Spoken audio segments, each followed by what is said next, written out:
আসসালামু আলাইকুম everyone. Easy পাঠশালার পক্ষ থেকে এসএসসি ম্যাথে স্বাগত জানাচ্ছি। আমি জুবায়ের আব্দুল্লাহ। আজকে আমরা দেখব 13.2 এর 18 এবং 19 নম্বর ম্যাথ। তো চলো শুরু করি আমরা। দেখো 18 নম্বর ম্যাথে কি বলতেছে আমাদের, প্রথম n সংখ্যক স্বাভাবিক সংখ্যার ঘনের সমষ্টি 441 হলে n এর মান নির্ণয় করো এবং ওই সংখ্যাগুলোর সমষ্টি নির্ণয় করো। আচ্ছা, প্রথম পার্টটা বুঝি আমরা, যে এখানে আমাকে বলে দিচ্ছে হচ্ছে ঘনের সমষ্টি। ঘনের সমষ্টি মানে কি, এই যে 1 cube plus 2 cube plus 3 cube plus dot dot dot, এরকম যদি আমরা n সংখ্যক পদ যোগ করি, মানে n সংখ্যক পদ বলতে হচ্ছে যে প্রত্যেকটার কিউব করে তারপরে যদি আমরা যোগ করি, তাহলে আমাদের ফর্মুলা কিন্তু এই যে এটা আমরা জানি, প্রিভিয়াস ক্লাসে আমরা এটা দেখিয়েছি যে n into n plus 1 divided by 2 whole square. আচ্ছা, এখন তাহলে আমাকে এই ঘনের সমষ্টি কত বলছে, 441। এটাই কিন্তু ঘনের সমষ্টি, তার মানে এইটা সমান আমাকে বলতেছে হচ্ছে 441। তাহলে আমরা এখানে লিখি যে এই যে এই প্রশ্ন মতে কী লেখা যায় হচ্ছে n ইন্টু, আমি জাস্ট ম্যাথটা কীভাবে করবো সেটা দেখাচ্ছি, ফর্মালিটি সব করলাম না আমরা। আচ্ছা, এই যে আমি প্রশ্ন মতে কিন্তু এটা লিখতে পারি যে n into n plus 1 divide by 2 whole square. এইটা কিন্তু আমি লিখতে পারি কত, 441, কারণ দেখো ঘনের সমষ্টি বলে দিছে এবং ঘনের সমষ্টির সূত্র কিন্তু আমরা এটা জানি। আচ্ছা, তাহলে এইখান থেকে দেখো যে 441 লিখলাম, তাহলে এইখান থেকে আমরা যদি এই স্কোয়ারটাকে অবশ্যই নিয়ে যাই তাহলে কী হবে, এখান থেকে আমাকে বের করতে হবে কি, বের করতে হবে যে n এর ভ্যালু কত, মানে কয়টা পদের সমষ্টি 441, কয়টা পদের ঘনের সমষ্টি 441, তাহলে n এর ভ্যালুটা আমাকে বের করতে হবে। দেখো তাহলে স্কোয়ার যদি বসে যায় কী হবে, রুট হবে। তাহলে এখানে কি থাকতেছে, n into n plus 1 divided by 2 equals to root over 441।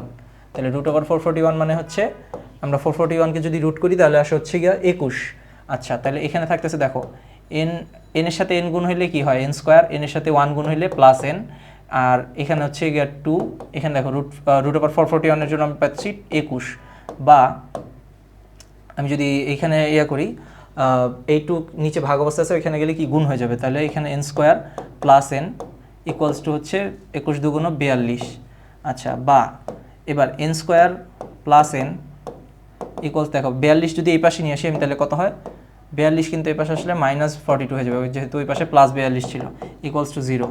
দেখো এবার কিন্তু আমার মিডল টার্ম করতে হবে। এখন মিডল টার্মের শর্তটা কী ছিল, মিডল টার্মের জন্য যে আমি বলছিলাম যে পজিটিভ মানে n স্কোয়ারের মানটা যাতে ওই পাশে রাখবো, প্রত্যেকটা পদকে যাতে n স্কোয়ারের মানটা পজিটিভ হয়। দেখো এখানে কিন্তু n স্কোয়ার পজিটিভ, মানে n স্কোয়ার বলতে যার উপরে স্কোয়ার থাকবে সেই মানটা যাতে, সেই পদটা যাতে পজিটিভ হয়। দেখো এখানে কিন্তু পজিটিভ অবস্থায় আছে, আর বাকিগুলা চিহ্ন নিয়ে প্রবলেম নেই, বাকিগুলার চিহ্ন যা আসবে আসবে ওই অনুযায়ী। তো সবগুলা পদকে এক পাশে রাখবো এইভাবে। তাহলে এখানে দেখো n স্কোয়ার রাখলাম। এখন ভাঙাবো কীভাবে, আমি বলছিলাম যে এই যে nকে এমনভাবে ভাঙবো যেটা যাতে করে হচ্ছে ওইটা যোগ বিয়োগ করলে এখানে যা আছে মাঝখানে যেটা আছে মানে n আছে এটাই আসে, কিন্তু গুণ করলে ওই যে দুইটা পদে ভাঙছি ওই দুইটাকে গুণ করলে এই লাস্টেরটা এবং ফার্স্টেরটার গুণফলের সমান হয়। তাহলে দেখি আমরা কীভাবে ভাঙা যায়। দেখো এখানে আমি, এবং পার্থক্য হইতে হবে কত, দেখো প্লাস n মানে কি, মানে একের পার্থক্য হইতে হবে। একের পার্থক্য হইতে হলে কী করা যায়, দেখো তো, দেখো 6 আর 7 এই দুইটা যদি নেই, 6 আর 7-এর পার্থক্য কত, যোগ বিয়োগের পার্থক্য কিন্তু 1, এবং দেখো গুণ করলেও কিন্তু 6 7 যে 42 আসতেছে। তাহলে অবশ্যই আমি বুঝতেছি এখানে কি হবে, 6n 7n এই দুইটা হবে। এখন কথা হচ্ছে কোনটা প্লাস কোনটা মাইনাস নিব। দেখো এখানে প্লাস n আছে, তার মানে কি বড়টা অবশ্যই প্লাস হইতে হবে, বড়টা থেকে ছোটটা বিয়োগ হলে এসে নাই যে দেখো এই প্লাস n থাকতেছে, তাহলে প্লাস 7n আর এখানে মাইনাস 6n। দেখো 7n থেকে 6n বিয়োগ হইলে কত থাকতেছে, প্লাস একটা n থাকতেছে, এবং গুণ করে দেখো প্লাসে মাইনাসে মাইনাস 6 7 42, আর এই যে n ইন্টু n মিলে n স্কোয়ার। এখন এই লাস্টেরটা ফার্স্টটা গুণ করতে দেখো 42 আর n স্কোয়ার গুণ করলেও কত হয়, মাইনাস, এই যে মাইনাসে প্লাসে মাইনাস 42, আর এই যে n স্কোয়ার ছিল n স্কোয়ার। তাহলে এই যে আমি যেভাবে ভাঙাতে যাচ্ছিলাম সেভাবে কিন্তু ভাঙানো হয়ে গেছে। তাহলে এখন তুমি কি করবা, জাস্ট নর্মালি যে -7n, একটা হচ্ছে -6n প্লাস 7n, তুমি কিন্তু চাইলে প্লাস 7nটা সামনে লিখতে পারো, পরে -6n লিখতে পারো, কোনো প্রবলেম নেই। আচ্ছা, মাইনাস কত 42 ইকুয়ালস টু কত 0, বা দেখো এখান থেকে যদি আমি n কমন নিই তাহলে থাকতেছে কি n -6, এই যে দুইটা থেকে n কমন নিলে এখানে তো n থাকতেছে, একটা n যেহেতু দুইটা n ছিল একটা n কমন নিছি, একটা থাকলো, আর এইখান থেকে হচ্ছে n কমন নেওয়াতে -6 রইল। আর এই দুইটা থেকে আমি যদি +7 কমন নিব, কারণ দুইটা থেকে দেখো +7ই কমন যায়, আর কিন্তু কিছু কমন যায় না, n তো নাই, এখানে n নাই, এখানে শুধু n আছে। তাহলে +7 কমন নিলে এখানে কত থাকতেছে, দেখো n থাকতেছে 7-এর সাথে যেহেতু n গুণ ছিল, আর মাইনাস তোমার হচ্ছে 6। দেখো তুমি গুণ করে দেখো আগের লাইনটা ঠিক আছে কিনা, n এর সাথে n গুণ করলে n স্কোয়ার, n এর সাথে -6 গুণ হলে -6n, 7-এর সাথে n গুণ হলে +7n প্লাস 7-এর সাথে -6 গুণ করলে প্লাস মাইনাসে মাইনাস, 6×7=42 ইকুয়ালস টু কত ছিল 0। আচ্ছা, এবার আমরা যদি বাকিটা এখন কমন নিই, দেখো এইখানে কয়টা পদ, এইটা একটা পদ, এই টোটালটা একটা পদ, এই দুইটা পদের কমন কি আছে n-6, এলে n-6 কমন নিলে আমার কি থাকতেছে n+7 ইকুয়ালস কত 0। তাহলে হয় কি, এই যে n এর ভ্যালু হচ্ছে n-6 ইকুয়ালস টু 0, সুতরাং n কত 6, অথবা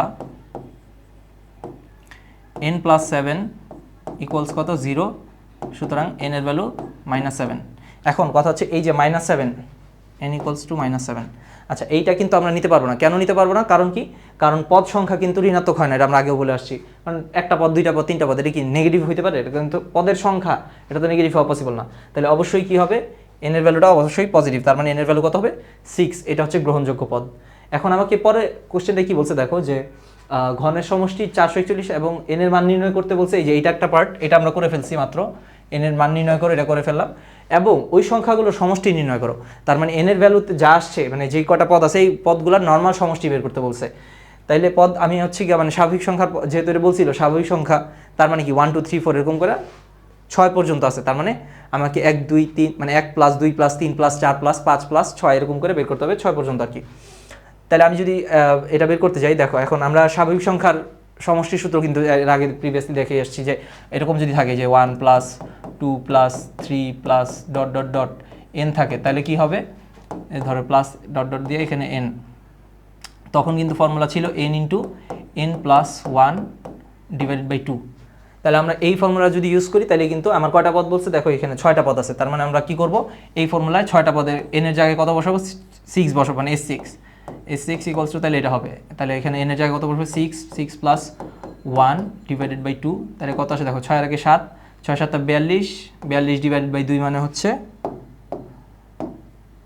এই যে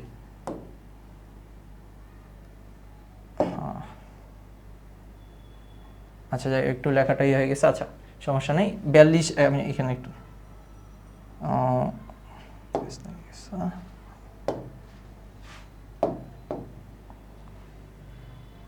আচ্ছা, এই যে এখান থেকেই দেখাই, এই যে n এর জায়গায় আমরা জাস্ট 6 বসাবো, 6 এর আগে কত 7, 6 7 42 / 2 মানে কত তোমার হচ্ছে 21, তাহলে হচ্ছে এখানে 21 অ্যান্সার হচ্ছে 21। তাহলে 6টা পদের সমষ্টি কিন্তু আমরা এখানে পেয়ে যাচ্ছি 21। সো আশা করি ম্যাথটা বুঝতে পারছো। এখন এর পরের ম্যাথটা আমরা দেখি এখানে কি বলতেছে, দেখো এর পরের ম্যাথটাতে সেম টাইপের ম্যাথ, একটা 19 নম্বর ম্যাথ। প্রথম n সংখ্যক স্বাভাবিক সংখ্যার ঘনের সমষ্টি হচ্ছে 225 হলে n এর মান নির্ণয় করো এবং ওই সংখ্যাগুলোর বর্গের সমষ্টি নির্ণয় করো। একই ম্যাথ, আমাকে ওই যে আবারও দেখো ঘনের সমষ্টি বলে দেয়, স্বাভাবিক সংখ্যার ঘনের সমষ্টি। তাহলে ঘনের সমষ্টি মানে কি, ঘনের সমষ্টি হচ্ছে তোমার ওই যে এই ফর্মুলাটা আমরা আবার অ্যাপ্লাই করব। তাহলে এটা সমান কি, আচ্ছা এটা না, সরি এটা না, ওই যে কিউবেরটা আমি এখানে লিখে দিচ্ছি, দাঁড়াও, এই যে 1 +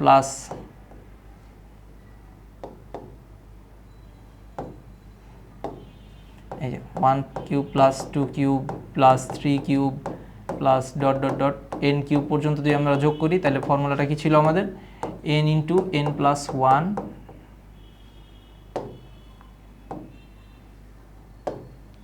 n × n+1 / 2, এটার টোটালটার হোল স্কোয়ার। আচ্ছা, এটা ছিল আমার ঘনের সমষ্টি। তার মানে কি, এখন দেখো ঘনের সমষ্টি কত বলছে, 225। তার মানে এইটা সমান 225 আমরা লিখতে পারি।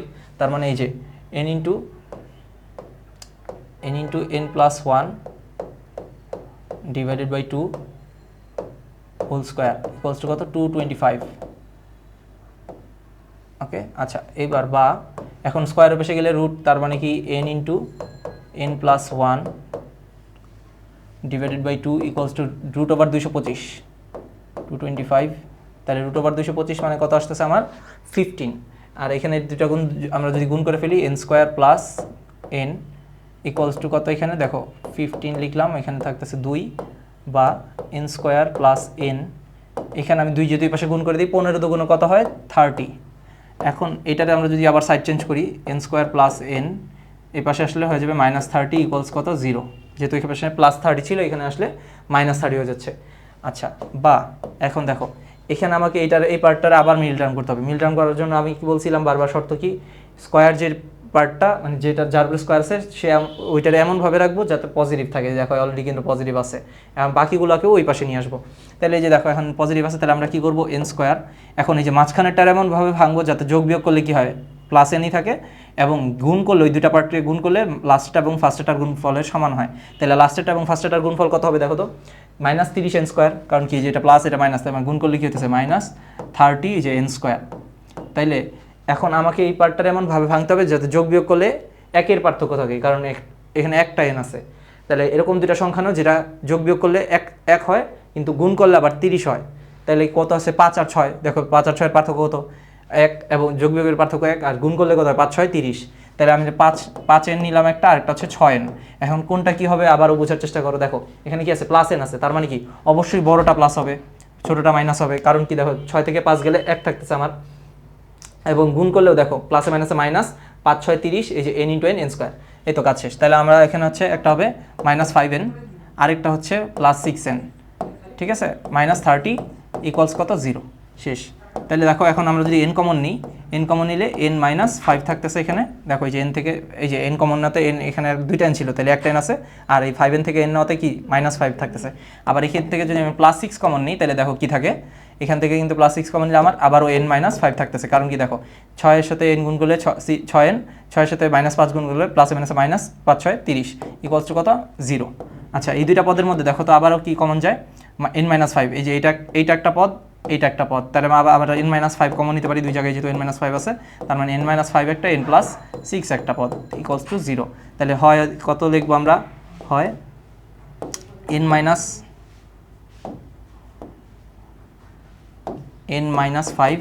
ইকুয়ালস 0, সুতরাং n এর ভ্যালু কত, n ইকুয়ালস টু 5, অথবা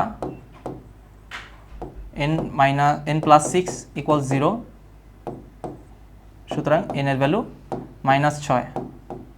তাহলে আমরা জানি কি এই পদ সংখ্যা কিন্তু ঋণাত্মক হয় না, তার মানে কি n ইকুয়ালস টু -6 এটা কিন্তু নিতে পারবো না, আমরা নিব কত n ইকুয়ালস টু 5 নিব, তার মানে 5টা পদের সমষ্টি আমাদের বের করতে হবে। এখন দেখো পরের কথাটা কি বলছে, এইটা কিন্তু আমরা বের করে ফেলছি যে n এর মান নির্ণয় করো, n এর মান কিন্তু আমাদের চলে আসছে। এখন যেটা বের করতে হবে সেটা হচ্ছে ওই সংখ্যাগুলোর বর্গের সমষ্টি নির্ণয় করো, তার মানে কি 5টা পদ, এবং এটা কি বলে দিচ্ছে, এটা স্বাভাবিক সংখ্যা, তার স্বাভাবিক সংখ্যা মানে কি 1 + 2 + 3 এরকম করে 5টা পদ সমষ্টি বের করবো, 1 + 2 + 3 + 4 + 5, আমরা জাস্ট এটা বের করবো। তাহলে আমরা এসএন এর ফর্মুলা কি জানি, এসএন সমান কি, যেহেতু স্বাভাবিক সংখ্যার মানে ফর্মুলা সমষ্টির সূত্র কি ছিল, n × n+1 / 2।